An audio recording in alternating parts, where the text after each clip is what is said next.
There's a brand new book out called More After the Break by NBC News anchor Jen Maxfield.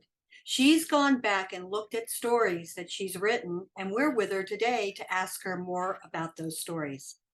Jen, what made you go back to revisit? Yes, it was really important for me to go back to these 10 stories and revisit them. I've been a local TV news reporter for more than 2 decades. The way that news works in our local news world is several times throughout the day. We air a live report that evening, and the next day we start anew. So I estimate that I've interviewed more than 10,000 people over the last 22 years. But there was something about some of the stories that I've covered over all these years that stuck with me. And even after that live shot was over, even after our live truck pulled away from the scene, I found myself still thinking about the people who I had met and the people I'd interviewed and people who had trusted me with their stories. And I felt that they deserved more than the 90 seconds that we had to give them that night on the news. You talk about a girl who got out of the car to help a dog.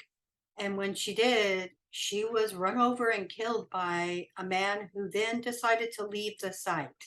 Can you talk a little bit more about that story? Absolutely. So you're talking about Tiffany Jantel. I covered that tragic story back in June of 2011.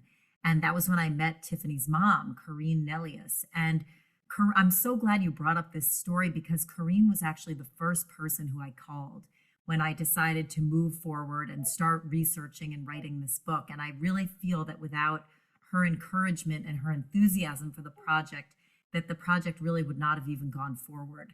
But yes, I mean, Corrine is a mother. She's still in mourning 11 years after her daughter's death. And her daughter was just a vivacious, incredible 23-year-old young woman who had so much going for her and so much life left to live. And you summarized part of the story, which is exactly right, that Tiffany was out with her friends on a Friday night and she was heading home, and she was an incredible animal lover. She used to compete in horse shows. She had many of her own pets. She used to tell her mom that she loved animals more than people.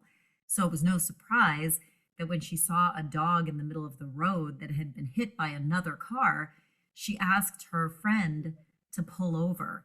And she rushed to the animal and asked her friends to call 911 and sat there comforting this wounded dog in the middle of the road. And tragically, a person who a judge later found to have been drinking a lot that evening at another location on that same Friday night out with his friends.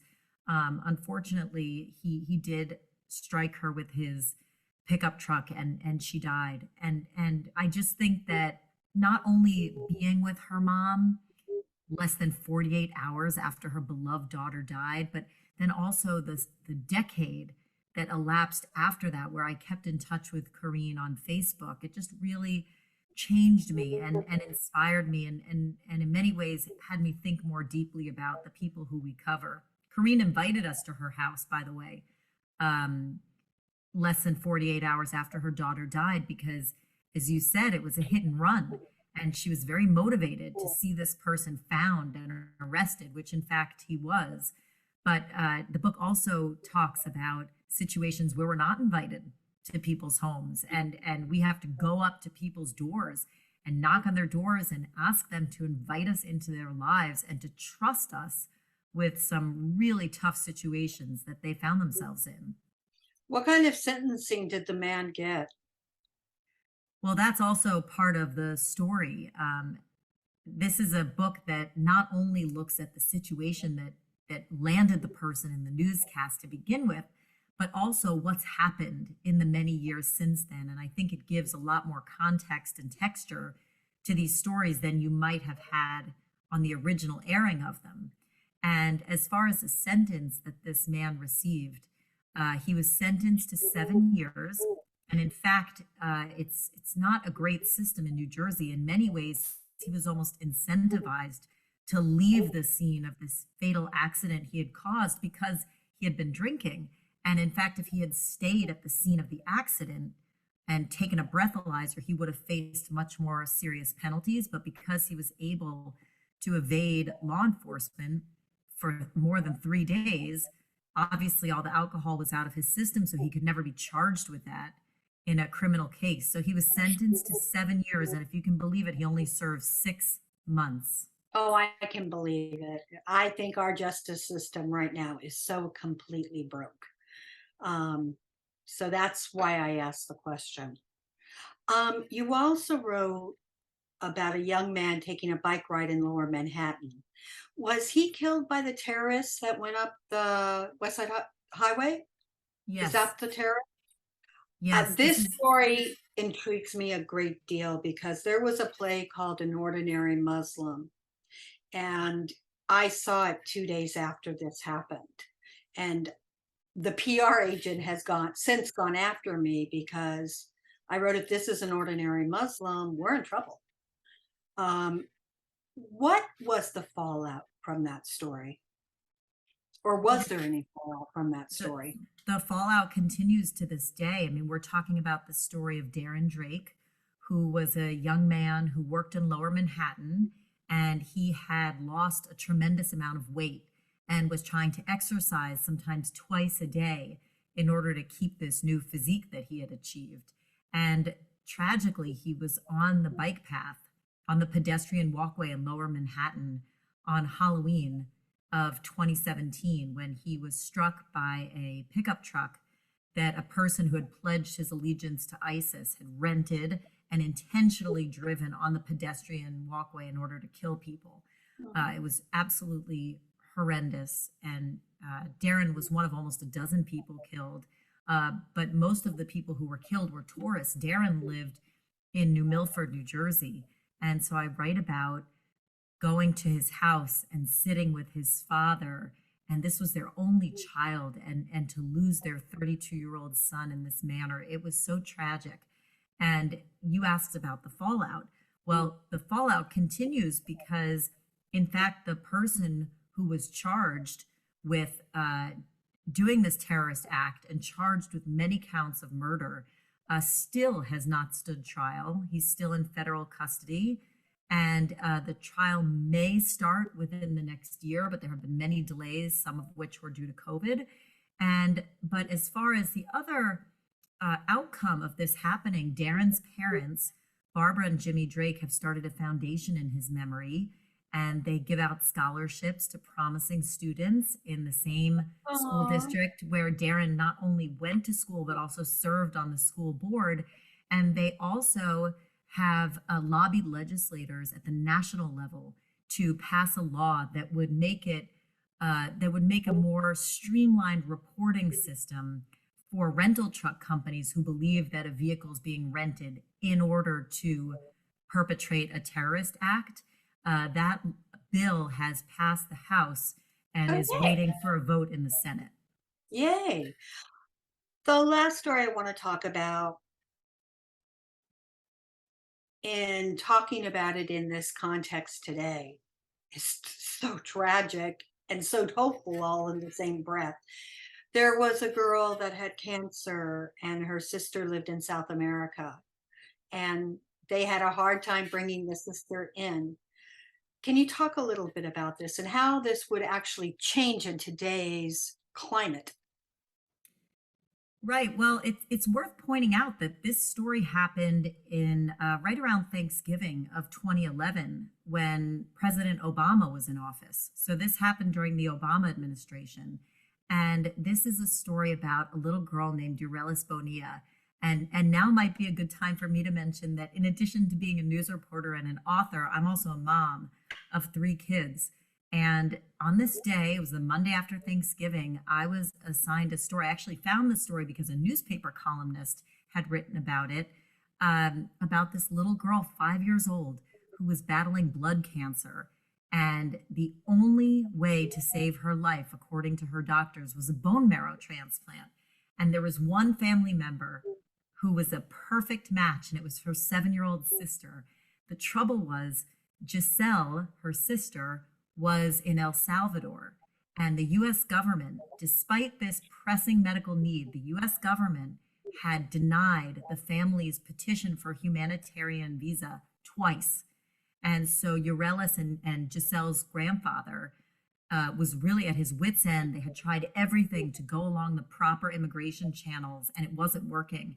And so he finally went to the media, essentially in an effort to shame the US government into allowing this child in to save her sister's life. And I remember my story aired on a Monday. I went to interview Eurelis at her apartment in Elizabeth, and here's this child, not even in kindergarten yet. She had no hair because of the chemotherapy treatment. And my own son is the same age as she is. And it was really moving for me as a mom to be there with her and just to feel the urgency that her mother Maria felt, which I could certainly identify with, which was like, we have to solve this problem. There's a solution and we just have to solve it. And so the story aired on a Monday night, and by Friday, the American government had granted humanitarian parole for Giselle to come into the United States and donate bone marrow to save her sister's life. So Yeah. this, How did she get to America and her sister was in El Salvador? the parents had Giselle when they were living in El Salvador. Then they came to the US Mm. to find jobs, and they were planning to send for Giselle eventually. Then they had Eurelis, and Giselle was living with her grandmother and an extended family there, and that was the arrangement that the family felt was best for them at that time. But yes, the sisters were separated at the time, and it was a major issue. And I would just say, I don't want to give it all away about what wound up happening in the 11 years since then, but I would just say that of all the stories in the book, trying to track down a child who I had first interviewed when she was just 5 years old was incredibly challenging. And I wound up, I did always wonder about Eurelis. As I said, I so connected with her because, and her mom really, because of my own son and just feeling the mom's sense of urgency. And so I wound up having to write letters. I went to her grandfather's place of business and tried to explain why I was trying to look for his 15-year-old granddaughter. And thankfully, the family did participate. Oh, yay. How do you stay non-affected or unchanged by these stories? Oh, but I am changed by these stories. I mean, every one of these stories and the thousands of others absolutely have changed me over the years. I think that I'm more prone to forgive people. I think that I'm a very grateful person because I've been adjacent to so much tragedy over the years. But I think your question is really speaking to how can I project and do my job Yes. and not make my emotions the center of the story. Because let's face it, the way I'm feeling in these stories really pales in comparison to what the families and the people experiencing these news events are going through. And I don't want to make this story about me. If I were doing a live shot and I was crying about something that had happened, I feel that that would distract from the story and from the people at the center of it, and really in some ways take away their ability to tell their story. But yes, I think the whole book is really shining a light on something that people don't always consider when they're watching news or clicking on their Twitter feed and watching these interviews, which is that there's a person on the other side of that microphone. And we're doing these stories day in and day out, and it does change us. And oftentimes that relationship between the reporter and the subject does continue in some form many years after the story airs. Do you ever get desensitized by it? I try to not get desensitized by it. I think the day that I feel desensitized is probably the day I should retire. Mm. But on the other hand, I do think that there are some things I need to do to protect and safeguard my own mental and emotional health. So I certainly will try to compartmentalize the work and my personal life, and I try not to bring too much of the work home in order for me to be a good mom and a good wife and a good daughter and sister. I just think that I really need to, in some cases when I come home, it might mean something as simple as plugging my phone into the charger and not looking at it anymore for a few hours while I'm spending time with my family. So I do try to just be mindful of my own mental health. I am doing research on you. I found out, are you still with NBC? Yes. Are you still teaching at Columbia? Yes. Let's talk about your teaching because I think people would be very interested in hearing about this and if they wanted to be a journalist, to do it. So, can you talk a little bit about that? Absolutely. And I've actually heard from some people that they feel that this book is an interesting read for an aspiring journalist because it actually tells you about how this job works and what it's actually like to do this job day in and day out. One of the chapters deals, for example, with covering natural disasters Oh, wow. like hurricanes and what that's like. But yeah, so I went to Columbia Journalism School, and 7 years ago, I started teaching there as well. And I teach video one and on air skills, and I really enjoy working with the students. I think it's great for them to have an adjunct professor who can say to them on a Thursday, well, I did this in my live shot on Wednesday, right? So they have a practitioner in the classroom.